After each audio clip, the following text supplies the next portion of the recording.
Happy St. Patrick's Day. Today is March 17th, day 2 of Shelter in Place. This morning I got up really early and went to a janitorial supply business and purchased 384 individually wrapped rolls of toilet paper to distribute to our seniors. In my community, there is a senior apartment complex and a low-income senior apartment complex, and I belong to a group that does some community improvement projects, and so we decided that since our seniors are especially vulnerable, that we would purchase some little emergency packs for them, toilet paper, which seems to be a shortage right now, tissue paper, hand sanitizer, shampoo and conditioner, and soap, and distribute those to those persons so that they don't have to get out and expose themselves to a potential contamination. It's enlightening to know that these projects happen everywhere and that your community falls in place and does things for their better man. I'm really truly blessed to be involved with groups of people who do great things like that, and it's fun. We'll try and get that going next week.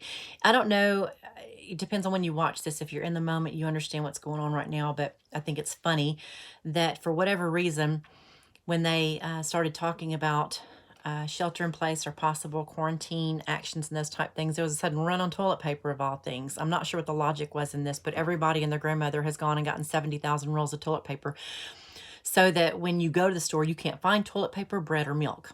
Now, this is really funny to me because every time a storm rolls through, there tends to be a shortage of water.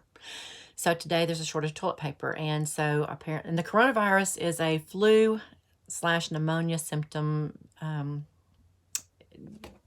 illness, so there's no need for extra toilet paper. But if you ever are in a pandemic or quarantine situation, be prepared to have to shop for toilet paper.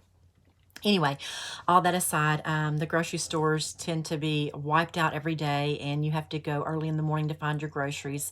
Some of that's because kids are out of school. Schools have been canceled for a month right now, and so parents are now having to feed their children, entertain their children, and keep them at home. It's like a really short notice summer for them, and so they still have to do schoolwork. They're just at home with their parents, and so a lot of the shortages at the grocery store are due to parents restocking snacks and food for their kids.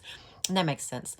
I was able to get out. They're not really limiting our local travel right now. They're encouraging you to keep 6-foot distance from other people. My campus is closed. They're not allowing us on campus except with prior authorization, and we will go one at a time, escorted by security and a plant maintenance person to collect our belongings and bring them back to our homes for whatever work we need to do. I met with my staff today. We made a plan.